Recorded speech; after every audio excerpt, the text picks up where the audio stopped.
आज का ये टॉपिक काफी सेंसिटिव है। कुछ लोगों को ये अंधश्रद्धा लगेगी, बट कुछ लोगों के लिए ये काफी इंफॉर्मेशन भरा वीडियो होने वाला है। आज के इस वीडियो में हम इस बारे में डिस्कस तो बिल्कुल नहीं करेंगे कि ये जो कंसेप्ट है ये सच है या झूठ है, बट हाँ, इसे एक इंफॉर्मेशन की तरह हम गैदर करेंगे। हम आज बात करेंगे कर्ण पिशाचनी के बारे में। जी हाँ, आपने बिल्कुल सही सुना, कर्ण पिशाचनी के बारे में। क्या आप भी जानना चाहते हो कि कर्ण पिशाचनी क्या होती है? क्या होती है कर्ण पिशाचनी की साधना? तो जुड़े रहिए हमारे साथ इसी वीडियो में।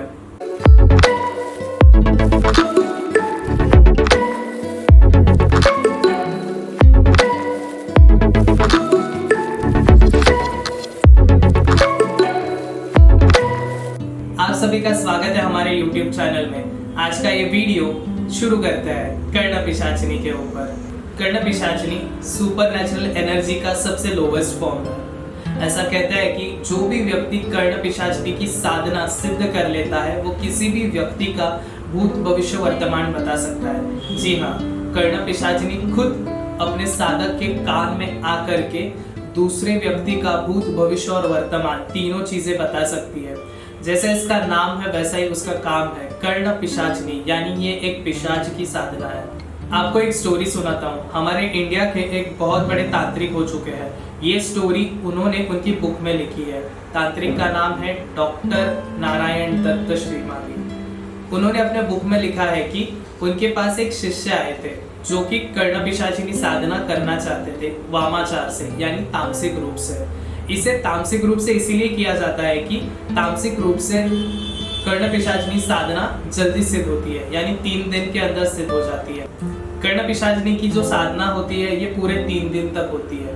इस साधना को शुरू करने से पहले कुछ प्री प्रिपरेशंस की जाती है, जिसमें आपको एटलीस्ट 10 दिन पहले नहाना नहीं होता, दांत ब्रश नहीं करने होते, कपड़े चेंज नहीं करने होते और हो सके उतना गंदा रहना पड़ता है।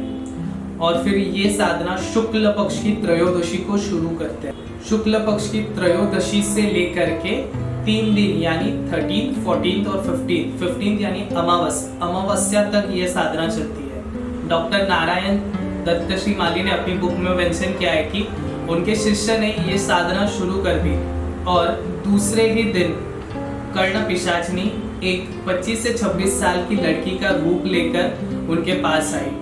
ऐसा कहता है जब आप ये मंत्र सिद्ध कर लेते हो, साधना सिद्ध कर लेते हो, तो आपको कर्ण पिशाचनी के साथ फिजिकल होना पड़ता है। उसके बाद ही ये साधना सिद्ध होती है। डॉक्टर सर ने उनके बुक में मेंशन किया है कि उनके जो शिष्य थे उन्हें दूसरे दिन ही कर्ण पिशाचनी सिद्ध हो गई। वो एक 25 से 26 साल की लड़की का रूप लेकर उनके पास आई और उनसे फिजिकल होने की कोशिश करने लगी, बट कुछ रीजन की वजह से वो शिष्य सेकेंड डे कंफर्टेबल नहीं थे, वो उनके साथ फिजिकल नहीं हो पाए, फिजिकल रिलेशनशिप एस्टैब्लिश नहीं कर पाए। और जब तीसरा दिन आया, अमावस आया, इस दिन कर्ण पिशाचनी वापस आई, वही सेम 25 से 26 ये एज की लड़की बनकर, इसका रूप लेकर, और आकर के उस शिष्य की गोदी में बैठ गई। इस बार वो शिष्य तैयार थे इसके लिए। वो कर्ण पिशाचनी के साथ फिजिकल हो गए, उनकी फिजिकल एक्टिविटी हो गई, और ये होने के बाद कर्ण पिशाचनी ने अपने गले की हड्डी की माला निकाली और उस शिष्य के गले में डाल दी, और शिष्य के गले की हड्डी की माला अपने गले में पहन ली। और उसने क्लियर कहा कि आज से मैं तुम्हारी हो चुकी हूँ, तुम्हें जो भी चाहिए मुझसे पूछ सकते हो, मैं तुम्हें उसका सही जवाब बताऊंगी तुम्हारे कानों में आकर। तो इस तरह की जाती है कर्ण पिशाचनी की साधना, जो हमने वो वहां से स्टोरी उठाई थी। ऐसा कहते हैं कि साधना का प्री प्रिपरेशन और पोस्ट प्रिपरेशन काफी इंपॉर्टेंट होता है। प्री प्रिपरेशन यानी जैसे मैंने ऑलरेडी बताया, ये साधना शुरू करने से 10 दिन पहले से आपको इसकी तैयारी करना शुरू करना होता है। आपको नहाना नहीं होता, ब्रश नहीं करना होता, सेम कपड़े पहनने होते, हो सके उतना गंदा रहना पड़ता है। और ये साधना त्रयोदशी यानी 13, 14, 15 अमावस तक करने के बाद और सिद्ध होने के बाद उसके बाद भी 10 दिन तक आपको सेम वैसे ही पोजीशन में रहना पड़ता है। ऐसा कहते हैं कि ये साधना किसी ओपन जगह पे नहीं कर सकते, ये किसी अंधेरे कमरे में एक ही जगह बैठकर कंटिन्यू हड्डी की माला पे जप किया जाता है। हड्डी की माला अप्रॉक्स उसके अंदर 54 हड्डियां छोटी छोटी होती है, जिनके ऊपर कर्ण पिशाचनी का मंत्र कंटिन्यूअसली जपा जाता है, जिससे कि वो कर्ण पिशाचिनी को बुला पाए और सिद्ध कर पाए। कुछ लोग तो ये भी कहते हैं कि कर्ण पिशाचिनी किसी भी इंसान को 7 जन्मों तक नहीं छोड़ती। एक बार आपने इसकी साधना कर ली तो ये आपके साथ अटैच हो जाती। कर्ण पिशाचिनी कभी आपको गृहस्थ जीवन में नहीं जाने देती। तो ऐसा कहा जाता है कि जो लोग गृहस्थ है, यानी जिनकी फैमिली है, वाइफ है, बच्चे हैं, ऐसे लोगों ने ऐसे साधनाएं नहीं करनी चाहिए, या फिर ऐसी साधनाओं के बारे में रिसर्च भी नहीं करनी चाहिए। उनके लिए काफी नेगेटिव इफेक्ट्स इसके होते हैं। साथ ही साथ ये साधनाएं हमेशा अघोरी लोग करते हैं, क्योंकि वो एकांत जगह पर रहते हैं, अकेले रहते हैं, तो उनके लिए ये ठीक है। वो नेगेटिव एनर्जीज को हैंडल करने की कैपेबिलिटी रखते हैं। कर्ण पिशाचिनी की एक बात तो बहुत खास है कि अगर किसी इंसान के पास कर्ण पिशाचिनी की सिद्धि होगी तो हम कभी ये पहचान नहीं पाएंगे कि ये जो पर्टिकुलर इंसान है, किसी का भूत भविष्य या वर्तमान बताता है, उसके पास कर्ण पिशाचिनी की सिद्धि है या फिर कौन सी सिद्धि है। अगर ये जानना है तो कोई ऐसा साधक चाहिए जिसने खुद ये सारी विद्याएं प्रैक्टिस करी हो, काफी डीप नॉलेज रखता हो इन सारी चीजों का। वो जरूर बता सकता है कि सामने वाले इंसान के पास कर्ण पिशाचिनी है कि नहीं है। चलो मैं आपको एक और स्टोरी बताता हूँ। तो ये स्टोरी मुझे मेरे मेंटर ने बताई थी। जब हम एस्ट्रोलॉजी सीख रहे थे तो एक बैच में ऐसा ही टॉपिक निकला। हमारे घर में आपको पता होगा कि हमारे एरिया में, हमारे गाँव में कुछ लोग आते हैं जिनके पास नंदी बैल होते हैं या फिर भालू होते हैं, जो अभी तो काफी कम हो गए, वो टाइम पे बहुत होते थे। तो ऐसा एक व्यक्ति हमारे जो गुरु थे उनके घर पे आया था और वो उन्हें उनका भविष्य बता रहा था काफी एक्यूरेटली। अब मेरे जो टीचर है, मेरे जो गुरु थे, वो खुद एक ज्योतिष है, एस्ट्रोलॉजर है, तो उनको ये सारी चीजें पता थी कि एस्ट्रोलॉजी से ये सारी चीजें बताई जा सकती है। लेकिन सामने जो व्यक्ति था उसने मेरे टीचर का उनका किसी भी तरह का कोई वर्ड डिटेल या फिर कुछ नहीं लिया।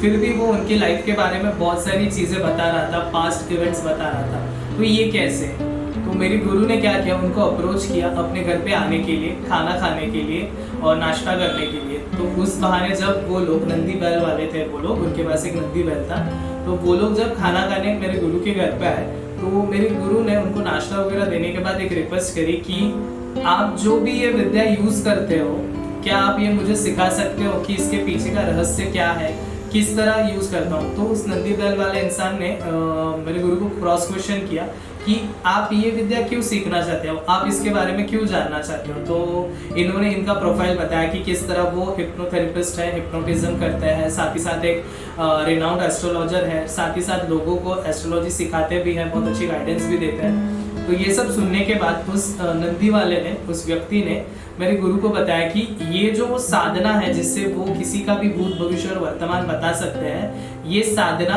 कर्ण पिशाचिनी साधना कहलाती है। करेक्ट, जिस साधना के बारे में हम ये वीडियो बना रहे हैं ये वही साधना है। तो मेरे गुरु ने और डिटेल में उनसे पूछा तो उन्होंने बताया कि किसी भी गृहस्थ व्यक्ति को कर्ण पिशाचिनी साधना नहीं करनी चाहिए। इसके ड्रॉबैक्स ये होते हैं कि अगर आप गृहस्थ होकर कर्ण पिशाचिनी साधना करो तो कर्ण पिशाचिनी आपकी फैमिली को कभी फलने और फूलने नहीं देगी, वो हमेशा आपके मैरिड लाइफ में डिस्टर्बेंस क्रिएट करेगी। ये साधनाएं उन्हीं लोगों ने करनी चाहिए कि जो अपनी फैमिली से काफी दूर है, जिनके आगे पीछे कोई नहीं है। और उन्होंने ये बात भी जरूर बताई कि जो इंसान ये साधना सिद्ध कर लेता है उस इंसान की भूख कभी शांत नहीं होती, क्योंकि वो जो भी खाना खाता है वो सारा का सारा खाना, वो सारी की सारी एनर्जी वो पिशाच यानी वो कर्ण पिशाचिनी ले जाती है। इसीलिए ये इंसान हमेशा भूखा रहता है। फिर उसने ऐसा भी मेंशन किया कि कुछ रीजन थे, कुछ डिजायर्स थे, कुछ कंडीशंस थी जो फुलफिल नहीं हो रही थी, इसलिए उसने उसकी लाइफ में वो साधना करी जो काफी नेगेटिव है और उसका खुद का एक्सपीरियंस भी इसके बारे में अच्छा नहीं है। और उसने एक बात और मेंशन करी थी कि ऐसे लोग जो कर्ण पिशाचिनी साधना सिद्ध करते हैं, कर्ण पिशाचिनी उनसे कभी अलग नहीं होती। कोई शक्ति या कोई ताकत नहीं है कर्ण पिशाचिनी को अपने साधक से अलग कर पाए। ये तभी मुमकिन होता है जब वो साधक उसकी कर्ण पिशाचिनी किसी और को दे दे, और ये भी तभी पॉसिबल है कि जब कोई इंसान खुद से अपनी स्व इच्छा से जिस भी साधक के पास कर्ण पिशाचिनी है उसको जाकर ये आग्रह करे कि आप मुझे ये साधना सिखाइए, दीजिए, तभी वो इंसान कर्ण पिशाचिनी से मुक्त हो सकता है और उसकी कर्ण पिशाचिनी दूसरे व्यक्ति को दे सकता है। ऐसा कहता है कि कर्ण पिशाचिनी आपके साथ 7 जन्मों तक चलती है। ऐसे साधकों का जब अंतिम समय आता है, जब इनका देहांत होता है, ऐसा कहता है कि उनका शरीर भी चिता पे नहीं जलता, और अगर जल भी जाता है तो इतनी हैवी दुर्गंध आती है, इतनी बुरी स्मेल आती है कि हम सह नहीं सकते, जैसे कि हम किसी टायर को जला रहे हैं। तो हम रिक्वेस्ट करेंगे कि आप इन सारी चीजों से दूर रहिए, इसे इंफॉर्मेशन की तरह बस समझिए। हमारा YouTube चैनल किसी भी तरह की सुपर नेचुरल पावर या नेगेटिव चीज़ों को बढ़ावा नहीं देता। ये जो वीडियो बनाया है ये प्योरली इंफॉर्मेशन के लिए है कि हम जैसे कॉमन लोग भी ऐसे चीज़ों के बारे में नॉलेज रख पाए और ये जान पाए कि हमारा सनातन धर्म, हिंदू धर्म कितना बड़ा है और इसमें कितनी सारी बहुत सारी इम्पोर्टेंट पहलू है, जिसमें कुछ नेगेटिव भी है और कुछ पॉजिटिव भी। होप आप सभी को आज का ये वीडियो पसंद आया होगा, और जिन जिन लोगों ने हमारा चैनल सब्सक्राइब नहीं किया है तो हमारे चैनल को सब्सक्राइब कर दीजिए। हम इसी तरह के छोटे छोटे इन्फॉर्मेशन भरे वीडियो लाते रहते हैं। साथ ही साथ बेल का आइकन भी प्रेस कर दीजिए, जिससे कि हम जब भी नया वीडियो डालेंगे तो आपको नोटिफिकेशन सबसे पहले आ जाए। आज के लिए इतना ही, मिलते हैं अगले वीडियो में। नमस्कार।